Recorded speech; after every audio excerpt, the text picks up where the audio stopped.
Tá. Não precisa ficar em pé não, pode ficar sentado mesmo, vamos sentar mesmo. O importante é que você ouça a palavra de Deus e as crianças prestem atenção sem conversar, olhando para cá. Amém? Amém. Quem creu em nossa pregação? E a quem foi revelado o braço do Senhor? Porque foi subindo como renovo perante ele e como raiz de uma terra seca. Não tinha aparência nem formosura, e olhando para ele, beleza alguma víamos para que desejássemos. Era desprezado e o mais rejeitado entre os homens, homens de dores, e que sabe o que é padecer, e como um de quem os homens escondem o rosto. Era desprezado, e não fizemos dele caso algum. Amém? Amém. Glória a Deus. Glória. Aleluia. Então aperta o cinto que você está a bordo da Assembleia de Deus. Nós vamos decolar. Deus vai falar com você. Amém? Amém. Então fique conectado. Deixe o Espírito Santo capturar o teu espírito para que você receba a palavra do Senhor. Irmãos, nos dias do profeta Isaías e até o dia de hoje, nós temos visto essa ideia profética sobre o Messias sofredor como algo inacreditável. E a gente percebe que é difícil mesmo alguém poder acreditar verdadeiramente, porque o profeta, ele começa esse capítulo perguntando quem deu crédito à nossa pregação. O profeta Isaías, ele sabia que ele ia pregar a ouvidos surdos. Por isso, ele está perguntando. Em primeira instância, a gente observa que ele está perguntando quem poderia acreditar naquilo que está ouvindo. Nos dias de hoje, nós vemos que é difícil as pessoas acreditar em Jesus, e o profeta, desde aquele tempo, ele já está trazendo essa pergunta. Ele está perguntando quem tem dado crédito à história que ele está contando. E nos dias de hoje nós estamos contando a mesma história, e nós estamos perguntando também quem é que deu crédito. E às vezes nós começamos a olhar, e humanamente é impossível a gente poder reconciliar ou conciliar grandeza e sofrimento. Não, nos dias de hoje é muito difícil isso, porque quando as pessoas são prósperas, quando elas têm alguma coisa que pode confiar nelas, tipo uma conta bancária bem abastada e carro do ano, uma igreja grande e muitas pessoas, nós costumamos dizer que são prósperos. Nós ficamos assim achando que essas pessoas estão vivendo de uma forma correta. Mas quando ocorrem reveses, nós dizemos algumas vezes, e deve ter algum pecado aí. Essa pessoa deve ter algum pecado porque está acontecendo alguma coisa errada na vida dela. E essas avaliações humanas, elas estão completamente ou sempre erradas. Elas não são corretas, porque nós percebemos que o nosso Jesus, ele conciliou grandeza e sofrimento. Por isso, o título desse capítulo é o servo sofredor. O Cristo, ele tinha que padecer para entrar na sua glória. Amém, irmãos? Mas ele começa a perguntar a quem se manifestou o braço do Senhor. Nós sabemos que Deus é que intervém na história. É Ele que vem nas questões humanas. São dessa forma a expressão que o profeta então traz como braço do Senhor que indica a ação decisiva de Deus. O braço do Eterno opera livramento e salvação. Aleluia. Aqui se manifestou o braço do Senhor.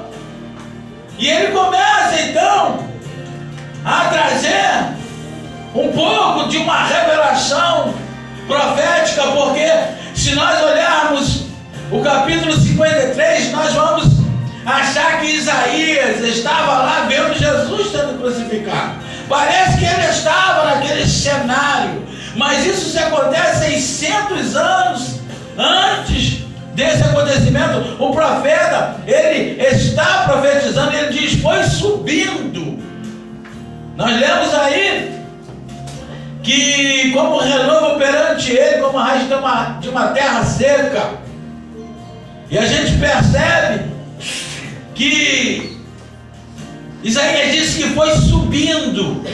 Ou seja, irmãos, ele cresceu, ele foi crescendo perante ele quem? Perante Javé, perante o nosso Deus. Ele foi crescendo sob os olhos de Deus e em conformidade com a sua vontade e propósito.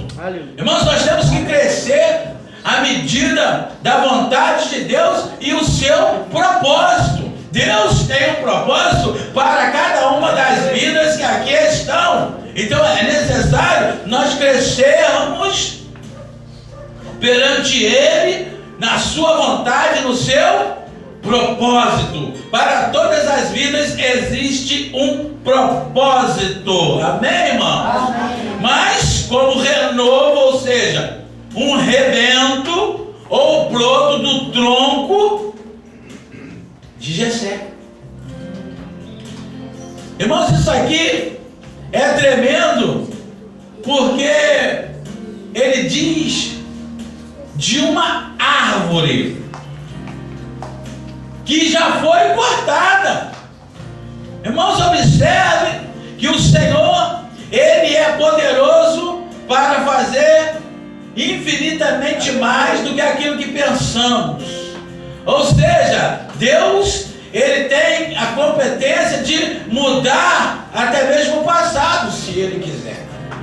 Então, de uma árvore que já foi cortada anteriormente, ele já havia falado isso no capítulo de número 11, como o rebento de Jacó. Isaías, no capítulo 11, ele deixa registrado assim, desta maneira, que está escrito assim, ó: do tronco de Jessé sairá um rebento, e das suas raízes um renovo. Aleluia. Olha, no capítulo 6, no versículo de número 13, ele deixa registrado também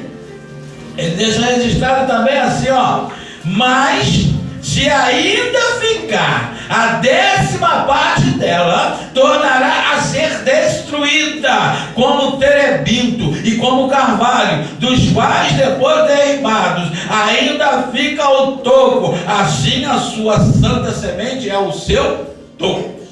Irmãos, Deus é poderoso para fazer brotar de uma árvore seca, de um toco cortado que ficou na terra, alguma coisa melhor do que aquilo que imaginamos. No capítulo 5, no versículo de número 17 de Jó, ele diz que ao cheiro das águas brotará.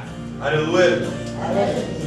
E essas plantas de Deus, por um mistério do nosso Deus, elas crescem nos lugares improváveis. Irmãos, é um desafio que ele diz como raiz de uma terra seca ao servo sofredor. Querido, tanto ele é raiz como ele é renovo. Ele é a planta e ele é a raiz. Ele cresce da terra seca. Isso é maravilhoso quando nós conseguimos conectar as nossas vidas com o agir daquele que nos chamou para essa boa obra. Isaías Isaías ele estava sem dúvida ciente do fato que os líderes das igrejas, ou o líder da igreja, geralmente vem desses lugares mais distantes e insignificantes da habitação humana. Se não, vejam da onde que veio o Messias. Veio de um pedaço de terra pequeno, um lugarzinho simplório e simples, de um pedaço de terra nada promissor, a quem não dava nada por aquele lugar, de onde surgiu o Messias da Palestina. Um lugar que, se alguém olhar, ninguém queria comprar um terreno na Palestina. O lugar é muito ruim. E a pequena Belém? Na pequena Judá? Era obstantemente insignificante. Irmãos, nós muitas vezes somos insignificantes para o homem, somos insignificantes para o governo, para a sociedade, mas existe um governo nos altos céus que não olha para a gente com insignificância. Ele diz que nós somos para ele reis e sacerdotes. Aleluia. Glória a Jesus. Em Nazaré ele cresceu sob a vista de Deus, em circunstâncias simples e humildes. Essa é a característica de todo servo de Deus, simples e humilde. Não tinha formosura. O profeta diz que ele não tinha formosura. Ou seja, irmãos, formosura ou beleza? Formosura ou beleza? Olhando para ele, não tinha formosura. Então, a gente entende que não havia nele nada majestoso ou algum caráter nobre que atraísse admiração humana. Mas foi lançado uma pergunta nos dias de Jesus, e essa pergunta ela não quer calar até o dia de hoje, e nós ficamos vendo essa pergunta todo sempre. Pode vir alguma coisa boa de Nazaré? Pode vir alguma coisa boa de Nazaré? Eles olharam para Jesus e constataram que Jesus era uma coisa boa. Mas o lugar de onde veio, eles disseram, pode vir alguma coisa boa de lá? As pessoas quando olham para você falam a mesma coisa quando você está pregando o Evangelho. Pode vir alguma coisa boa dessa pessoa? Que outrora fazia coisas terríveis, agora está pregando o Evangelho? Pasmem os senhores, que olhando para ele, nós não víamos beleza nenhuma para o que desejasse. O Isaías, o profeta Isaías, ele tem um ministério crucificado, porque ninguém quer dar crédito ao que ele está falando, e muitas vezes, nos nossos dias, nós estamos pregando a palavra de Deus, e muitas vezes, aqueles pastores afoitos, no final das suas pregações, eles ficam perguntando, quem quer aceitar Jesus? Quem quer aceitar Jesus? E parece que ninguém quer.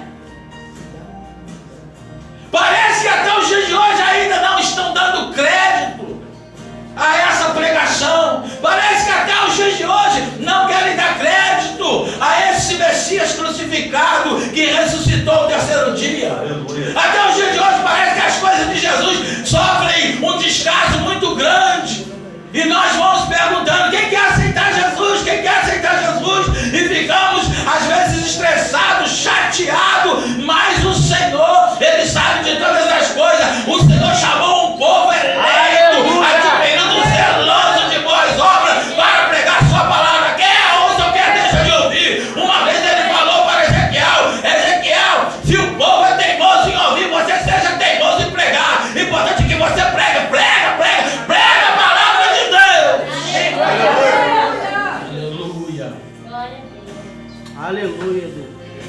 vir alguma coisa boa do Mutuá? Pode vir alguma coisa boa de Niterói? É uma pergunta. Ele, o nosso Jesus, era simplesmente o glamouroso. Ele era o glamouroso, nosso Jesus era o glamouroso nazareno. Existe uma diferença entre glamour e glória. Existe uma diferença entre glamour e glória. Aleluia. O glamouroso nazareno. Nenhuma beleza víamos para o que desejássemos. Sabe, o servo crescia dessa aparência formosa que torna o exterior atraente. Mas ele é evitado porque ele foi desfigurado pela maldade do homem, ele foi desfigurado pelos pecados da humanidade, ele levou sobre si os nossos pecados, e todas as vezes que você peca na terra, você comete um crime hediondo, e todo pecado encoberto na terra é uma carta lida no céu, e o Senhor ele fica só nos observando, porque Deus não está satisfeito com essa nação. Deus não está satisfeito com essa terra. Amém. E ele manda o profeta profetizar. O profeta estava ensinando, está preconizando, mas quem deu crédito? Quem deu crédito à nossa pregação? E a quem se manifestou o braço do Senhor? Queridos, se Deus tem manifestado o seu braço a seu favor, você tem um motivo para o glorificar. Se Deus tem manifestado o braço dele em detrimento da sua casa, você tem um motivo para sorrir, você tem um motivo para andar em novidade de vida, a trilhar esse caminho difícil, mas gostoso. Aleluia. É difícil, mas é gostoso. O combate é bom. Nós temos aprendido a desvencilhar os obstáculos. Temos que pular esses obstáculos, essas fogueiras que aí estão armadas para, as emboscadas que estão armadas para derrubar o crente, mas é o braço do Senhor que está sobre nós. Aleluia! O Senhor está cuidando do teu povo. O Senhor está cuidando da sua noiva. O Senhor está cuidando da sua igreja. Olha, as portas do inferno não vão prevalecer. Aleluia. Aleluia. Glória a Deus. O glamouroso nazareno era desprezado e o mais indigno, olhado com desprezo, querido. Quando nós somos olhados com desprezo por alguém, nós ficamos entristecidos. Queremos muitas vezes ser reconhecidos por alguém, até alguns com uma sobriedade começam a querer até cantar algum hino com uma humildade descabida e chegam até a dizer assim: ó, eu não preciso ser reconhecido por ninguém. A minha glória é fazer que conheçam a ti. Que diminua eu. Mas a hora que surgiu uma Jezabel no Novo Testamento, mandou tirar a cabeça do profeta, todos pasmaram. Porque Jesus aparece. Às vezes nós dizemos que queremos diminuir. Quando é necessário a gente diminuir, a gente fica autoflagelado, a gente começa a chorar, começamos a reclamar, achamos que Deus não está nem aí pra gente, mas às vezes nós queremos ser diminuído. João Batista, ele tinha um ministério interligado. João Batista perdeu a cabeça. Disseram: Jesus não fez nada, mas claro, ele também estava indo para a cruz, também ia ser desfigurado, ia ser pregado na cruz, a sua carne ia ser traspassada, ele ia ser objeto, iam retalhar Jesus ali na cruz. O ministério estava interligado. Aleluia. Quando você se aproxima de Jesus, ou você é servo ou você é mártir. Aí a gente olha o profeta Isaías, E ele está dizendo: era desprezado, o mais indigno, olhado com desprezo, abandonado. Olha só o que Mateus deixa escrito no capítulo de número 26, versículo de número 31. Está escrito assim, ó: então Jesus lhes disse: esta noite todos vós vos escandalizareis comigo, porque está escrito: ferirei o pastor e as ovelhas do rebanho ficarão dispersas. Agora, olha o versículo de número 56. Tudo isto, porém, aconteceu para que se cumprisse as escrituras dos profetas. Então, os discípulos todos, deixando-o, fugiram. Abandonado, olha só o que deixa João 10. João 10, ele deixa escrito assim, ó, João 10, 32, olha só, irmãos, que coisa tremenda. João capítulo 10, versículo de número 32, ele diz assim, ó: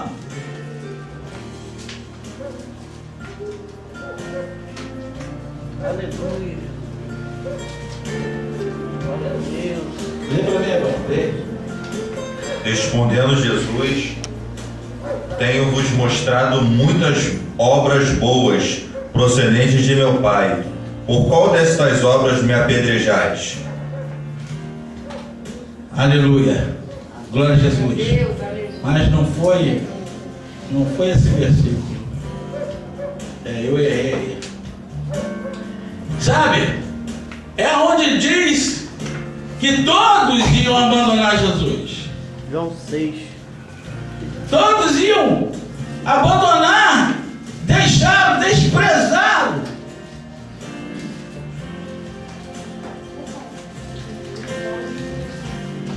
Ser abandonado por alguém não é muito fácil.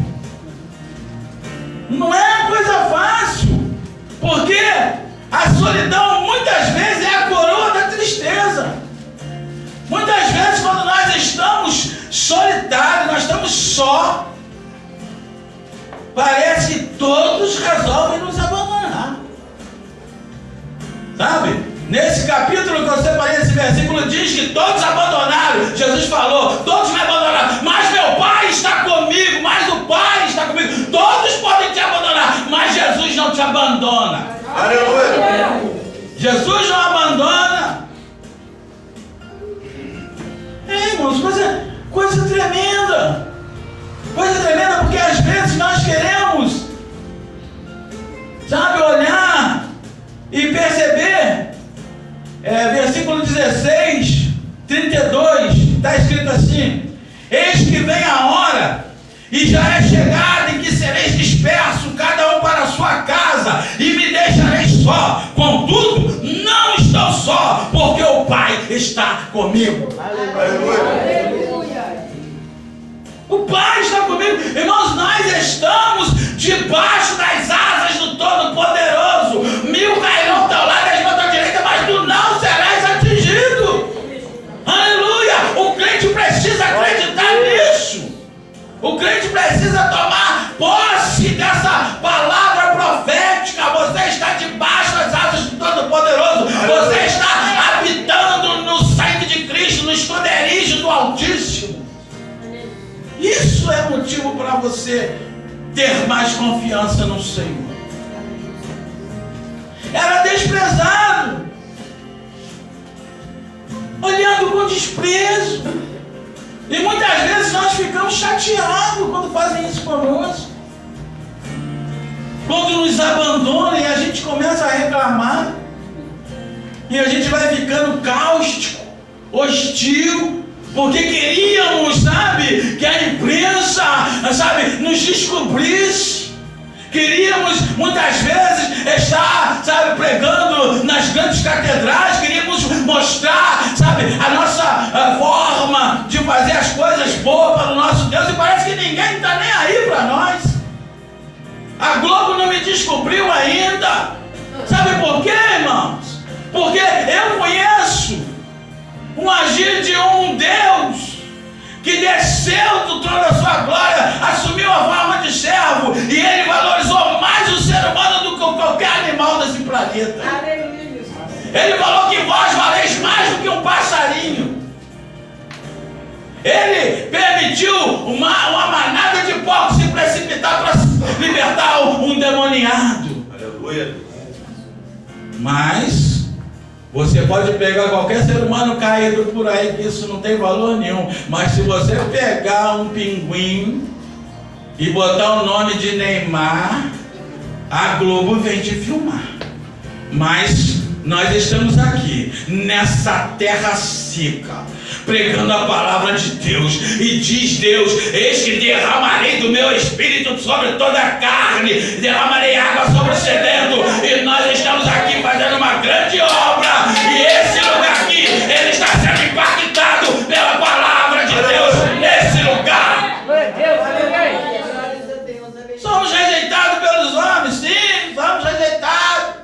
Sim, os homens não rejeitam, sabe? Muitas vezes estamos sendo coroados de tristeza e sofrimento, mas ele também foi desprezado e o mais indigno, rejeitado entre os homens, primeiro pelos governantes.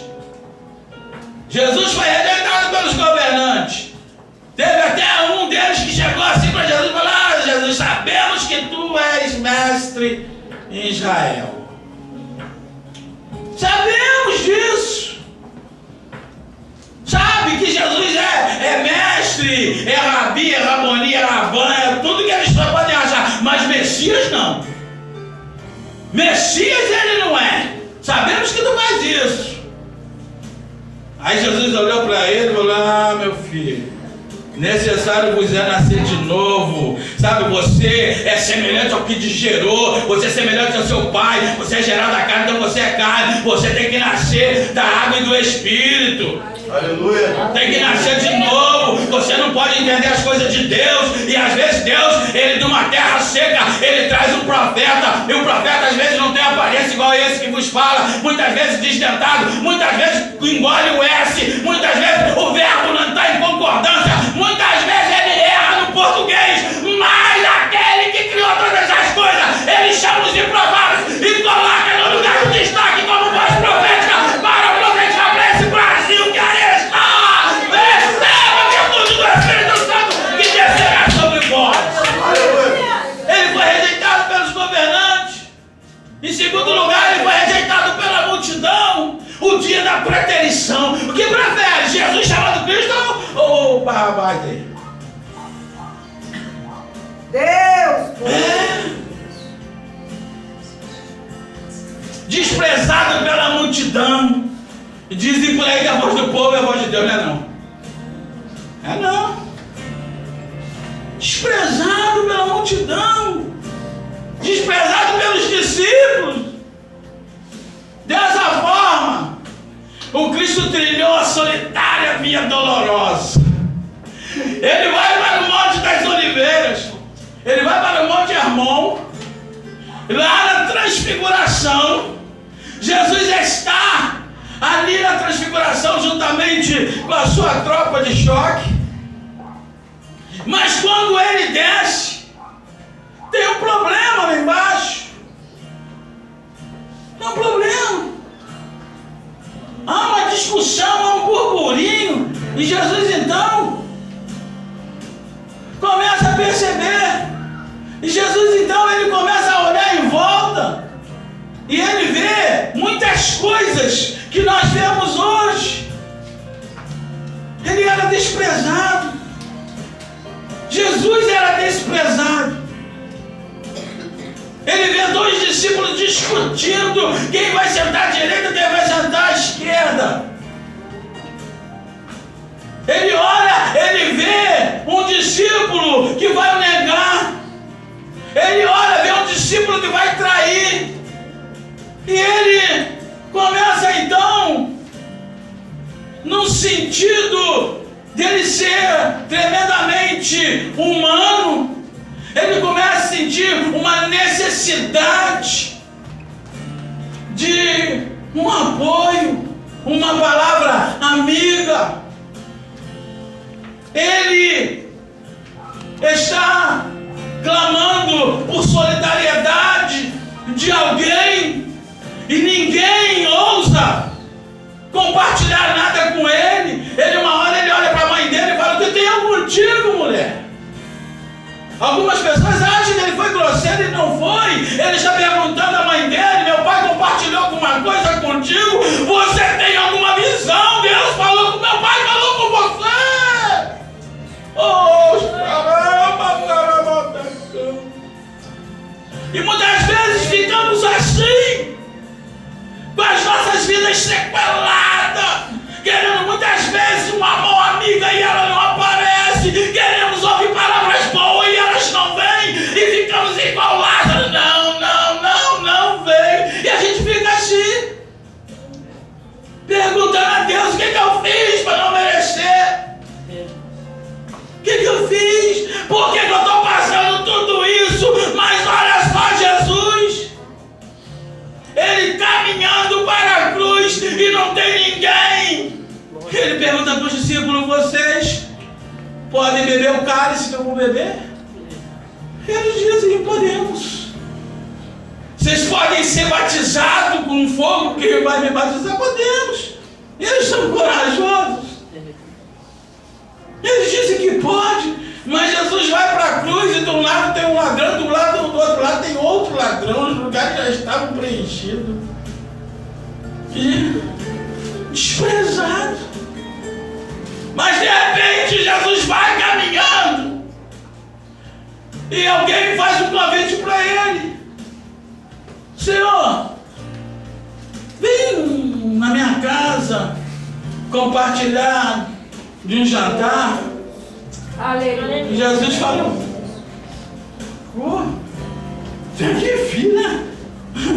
Aí ele vai e ele entra naquela casa, e quando ele está naquela casa, vem uma mulher por trás dele. Parece que era uma coisa costumeira naquela época as mulheres virem por trás para roubar alguma coisa de Jesus. A mulher do fluxo de sangue roubou um milagre. Agora vem essa mulher por trás e quebra um vaso de perfume e derrama em Jesus. Ô, irmãos, aquilo causou um alvoroço. Marcos deixa registrado isso. E o dono da casa olha bem para Jesus e fala assim: se este fosse profeta, saberia que tipo de mulher é essa aí, ó. Sabe? Muitas vezes nós estamos assim, olhando para a atitude dos outros, mas deixamos de olhar para Jesus. Quem olha para a atitude do homem, deixa de olhar para Jesus. Quem fica longe de Jesus perde a comunhão, mas quem lembra do seu Criador não tem medo do angustiador, não tem medo do caluniador. Quem lembra do seu Criador não teme as más notícias, não teme rumor. Ele rompe, porque o braço do Senhor está estendido sobre ele, e ele tem essa confiança nesse Jesus que foi desprezado, mas ele foi assunto ao céu e intercede por mim e por você, querido. Aleluia. Aleluia. Ele trilha essa via dolorosa. Fácil não. Não foi fácil. Sabe? Homem de dores. Algumas pessoas acham que Jesus não foi homem coisa nenhuma. Sabe? Ele foi afligido. E o corpo de Jesus era eternamente sensível ao sofrimento. Mas alguns têm levantado essa dúvida, dizendo que isso não era verdade. Se isso não é verdade, esse fato não aconteceu. Mas se isso não aconteceu, então ele não foi inteiramente humano. Mas parece que Isaías indica de uma forma clara a humanidade de Jesus. Ele diz assim: experimentado no trabalho. Ele era experimentado no trabalho, experimentado no sofrimento, tocado pelo fato de sentir a nossa enfermidade. Ao escritor aos Hebreus, no capítulo 14, versículo 15, e no capítulo 2, versículo 18, ele nos dá este alvitre, dizendo que nós temos um sumo sacerdote que se compadece de nós, mesmo ele tendo pecado, mesmo ele sendo feito pecado, ele não pecou e intercede intercede por nós. Aleluia. Nós temos esse sumo sacerdote. Aleluia. Ele é Deus e Ele é homem. Ele é Deus e Ele é homem. É o Cristo humanidade. A empresa dele é Cristo e humanidade. E a função é entrega. Entrega o teu caminho ao Senhor. Entrega a tua vida ao Senhor. Entrega as tuas necessidades ao Senhor. Entrega tudo ao Senhor, que Ele tem cuidado de vós. Para de trabalhar para Deus e deixa Deus trabalhar para você. Ele diz no capítulo 64:4, desde a antiguidade nunca se viu, com o ouvido nunca se percebeu um Deus que trabalha para aqueles que nele esperam. Você está esperando em Deus, você espera em Jesus, você está esperando o céu bradar em alta voz ao seu favor. Isso vai acontecer, diz João, com coxinha de tempo. Aleluia. Aleluia. Espera um pouco mais. Mas a gente fica meio que flagelado, nos sentindo vítima, achando que somos uns coitadinhos. Mas o profeta diz, como um de quem os homens escondiam o rosto, sabe, viravam a cara de horror para ele, sabe, para não olhar para ele, não fizemos dele caso algum, sabe, não reconhecemos como alguém que tivesse alguma importância. O discípulo dele aqui, ó, João, no capítulo 1, ele deixa escrito isso. Preste atenção. Ele deixa escrito assim, ó.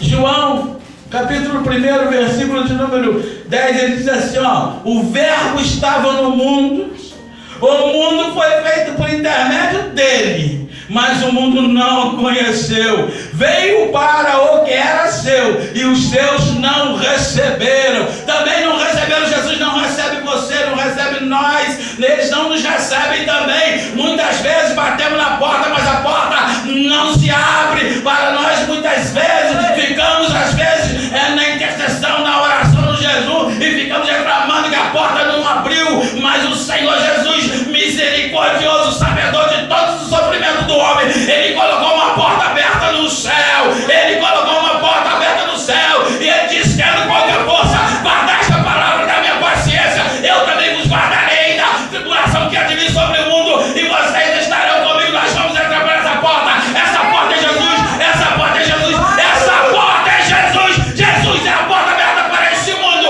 E a palma da mão dele é suficiente para segurar todas as igrejas da terra. Mesmo aqueles pastores que titubeiam, quando ele se move, ele ainda segura nas suas mãos e fala, filho, eis que estou contigo, a minha destra te sustenta. Ele te toma pela tua mão direita e te diz, oh, não temas, operando Deus, quem impedirá? Oh, Jesus, aleluia, veio para o que eram os seus, mas os seus não receberam, sabe? Julgaram que ele era um fanático isolado, ninguém se compadeceu dele. Oh, querido, às vezes nós ficamos reclamando da nossa situação, mas quando olhamos para esse capítulo 53, sabe, a gente começa a perceber o conteúdo dos valores. Somos adoradores. Não importa que se é no sofrimento, não importa se nós estamos passando necessidade, nós continuaremos adorando. Aleluia. Não interessa se nós estamos se alimentando bem ou não, mas a palavra de Deus tem suprido todas as nossas necessidades. O pastor protetor, ele tem enviado o pão do céu para nos alimentar, para alimentar os nossos espíritos. Você está sendo alimentado pela palavra que sai da boca do Senhor. Bendito seja Deus e Pai de nosso Senhor e Salvador Jesus Cristo, que providenciou esse pão vivo que desce do céu. Aleluia. Aleluia. E quando Jesus está sendo ungido por aquela mulher, e as pessoas ali começam então naquele burburinho, Jesus começa a dizer para aquele homem, não amorestai, não amorestai. Por quê? Ele estava trilhando a via dolorosa, ele ia trilhar a via dolorosa. Ninguém fazia nada, ninguém fez nada por ele. Ele estava desprezado. Os homens escondiam o rosto dele. Mas aquela mulher, naquela atitude, ela falou muito mais do que palavras. Aquela mulher, com uma simples ação, ela fez muito mais do que elogio. Ela ungiu ali o Messias. Ela conseguiu, nesse ato dela, ela conseguiu fundir Isaías 53 com Daniel 7. O servo sofredor e o filho do homem. Ali ela revelou com aquela atitude: eu sei quem tu és e sei que te aguarda. Ela está dizendo para Jesus: eu sei que tu é Messias e sei que uma cruz te espera. Por isso eu estou fazendo essa ação. Ela gastou todo o seu dinheiro, derramou tudo ali em Jesus, porque ela sabia que aquele momento ia ficar na história. E aonde esse evangelho for pregado, essa atitude dessa mulher será falada. Transpassou fronteira, queimaram Bíblia, fizeram um monte de coisa, mas essa palavra ainda está sendo pregada até o dia de hoje. Então eu tenho só um recadinho para você: vem para a igreja você também. Vem, meu irmão. Que Deus vos abençoe. Que o Espírito Santo vos dê compreensão hoje e que o Espírito continue falando no seu coração. Obrigado pelo carinho. Até mais.